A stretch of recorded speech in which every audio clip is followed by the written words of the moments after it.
Indi cevap ver. Yarım neredesin? Hani beren sözlerim? Demimden dem alan, meni hemmeden gavanın. Yarım neredesin?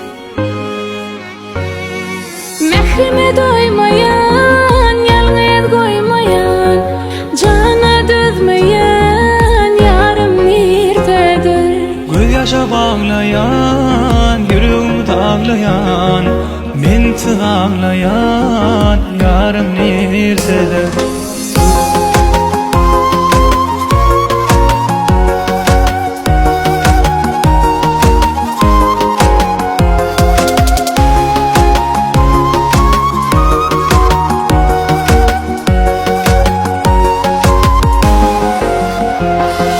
Yanlışlarını düşünsem ben gürlemedim mi? Yarım seni yüreğimde gürlemedim mi? Duygularımı sen oynadın, düşünmedin mi? Umutlarım içinde de gözlemedin mi? Seninle varanın benim dertlere düştüm. Yanayı kalmak istemedim, otlara biçtim. Ömrü gaya yıllık olup yuvuşu öçtüm. Senin üçün edi insan sen olsa eştin. Mehrime doymayan, yalnız koymayan, cana düzmeyen, yarım nerededir? Göz yaşa bağlayan, yüreği dağlayan, mensiz ağlayan, yarım nerededir? Mehrime doymayan, yalnız koymayan, cana dölmeyen, yarım nerededir?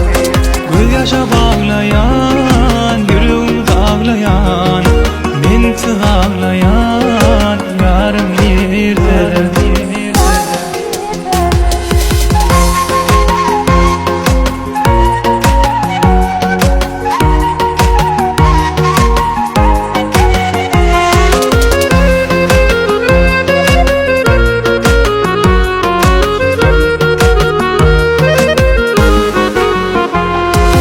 Ağlap yine dünyayı sen nerede diyerdin? Yine birin sevdiyseler seni sayardım. Eğer de vaktin geçer elimde olsa, kaytarırdım denge seni ömrüm verirdim. Kaydardım yine yığıma elimde bolsa. Nüm belalı yol olsa da zulüm da olsa. Bu durmuşta eşiği tarafım senin. Görmezdim ellerini elimde olsa. Mehrime doymayan, yalnız koymayan, cana düzmeyen, yarım nerededir? Göz yaşa bağlayan, yüreği dağlayan, mensiz ağlayan, yarım nerededir? Mehrime doymayan, yalnız koymayan, cana dölmeyen, yarım nerededir?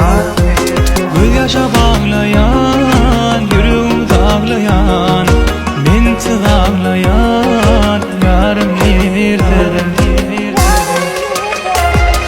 Mehrime doymayan, yalnız koymayan, cana düzmeyen, yarım nerededir? Göz yaşa bağlayan, yüreğimi dağlayan, men ağlayan,